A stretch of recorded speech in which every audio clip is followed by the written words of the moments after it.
piensa solamente en lo bueno. Filipenses, capítulo 4 versículo 8. Por lo demás, hermanos, todo lo que es verdadero, todo lo honesto, todo lo justo, todo lo puro, todo lo amable, todo lo que es de buen nombre, si hay virtud alguna, si algo digno de alabanza, en esto pensad.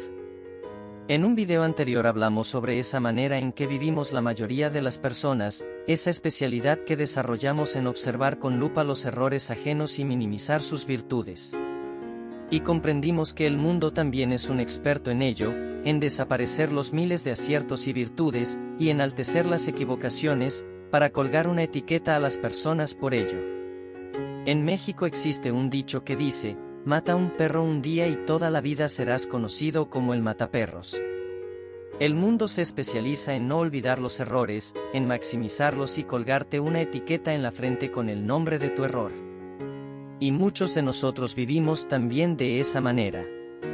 Les puedo compartir que nosotros recibimos muy continuamente personas en consejería, que atraviesan problemas familiares o matrimoniales, y el común denominador en todos los casos, es que ninguno logra ver más allá de los errores cometidos por la otra parte.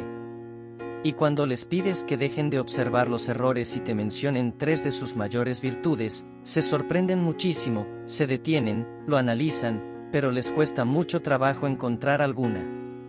Hay, por ejemplo, parejas que han vivido durante años enamorados, respetándose y amándose, pero un día alguno comete un error grave, y es motivo suficiente para que todo lo demás desaparezca en automático, y esa falla sea mucho más poderosa que todo lo anterior.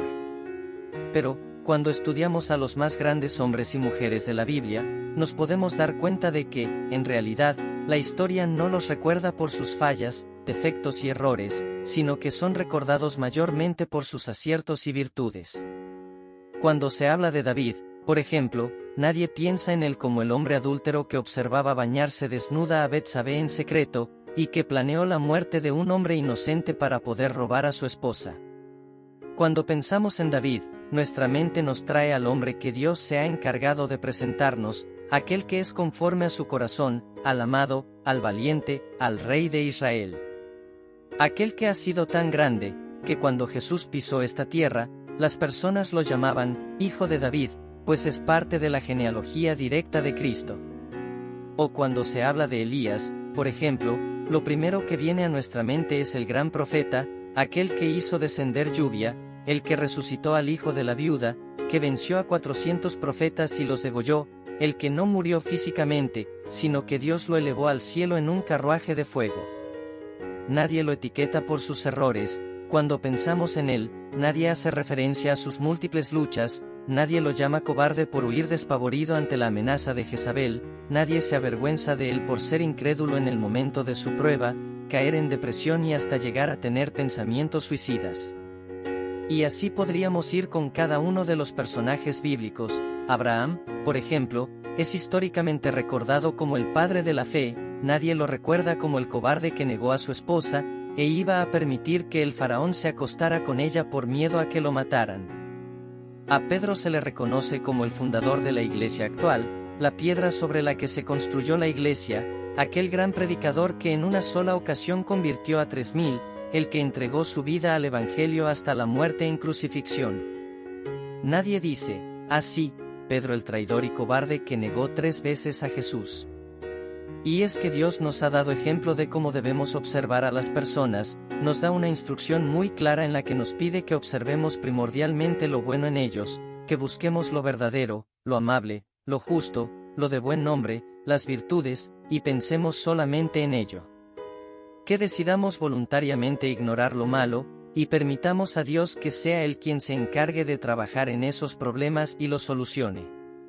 Y nosotros solo sostenerlos con el amor y la fuerza que nos otorga el poder mirar a los demás, con los mismos ojos que Dios los mira.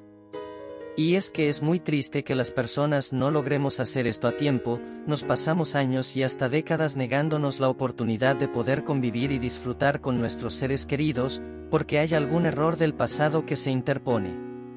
Y no es hasta el velorio de alguno de ellos, que escuchas a las personas llorar y arrepentirse por todo el tiempo perdido en problemas estériles. Es en los velorios donde las personas por fin logran observar las virtudes de aquel que se fue. Es en esos momentos, cuando por fin los errores cometidos se minimizan y se exaltan las virtudes, aunque ya es demasiado tarde. Pareciera que todos los fallecidos fuesen siempre las mejores personas, es hasta que fallecen, que se exaltan todas sus virtudes, se maximiza su amabilidad, y surgen muchos testimonios de sus buenas obras. Pareciera que después de muertos, todos fuésemos la persona perfecta, cuando en vida solamente se exaltaban nuestras fallas y defectos. Pero, esto no debería ser así, debemos obligarnos a ver todos los días las cosas buenas en todo lo que nos rodea, dejar de prestarle atención a las cosas negativas, y poner nuestros ojos en las virtudes únicamente. Cuando has salido de viaje, por ejemplo, ya sea por carretera o en avión, muchas veces el trayecto no es de lo mejor, en ocasiones el tráfico fue horrible, se nos ponchó una llanta, se nos descompuso el auto, o se nos atravesó una manifestación que nos retrasó por horas. En algunas ocasiones se retrasó el vuelo, o incluso lo cancelaron para un día posterior, y nos obligaron a pasar horas en una silla incómoda del aeropuerto y comprar botellas de agua de $3. Todos hemos experimentado viajes así de desafortunados alguna vez. Pero, piénsalo, cuando regresas del viaje y la gente te pregunta, ¿cómo te fue? Todos tus comentarios van mayormente enfocados en lo encantador de tu viaje, en los hermosos lugares que conociste, en las risas, en las fotografías y las experiencias recolectadas. Al final nadie exalta la mala experiencia inicial, decidimos minimizar e ignorar voluntariamente, y exaltar mejor las virtudes y lo bueno de nuestra travesía. ¿Y por qué no podemos hacerlo así en todos los aspectos de nuestra vida? ¿Por qué no decidimos hacerlo así también con las personas? ¿Por qué cuando alguien te pregunta por tu esposo, o por tus hijos, no decides solamente observar sus virtudes, en lugar de exaltar sus fallas? ¿Por qué de tu boca no brotan únicamente palabras llenas de exaltación y cosas buenas? Cuando alguien te pregunta, ¿cómo es tu iglesia, tu familia, tus vecinos, o tus compañeros de trabajo? Lo único que debería brotar de nuestros labios son palabras de honra y virtud. Las personas que vean el mundo desde nuestra perspectiva deberían conocerlo de una manera maravillosa, y como dice el dicho, si no tienes nada bueno que decir de alguien, es mejor que no digas nada.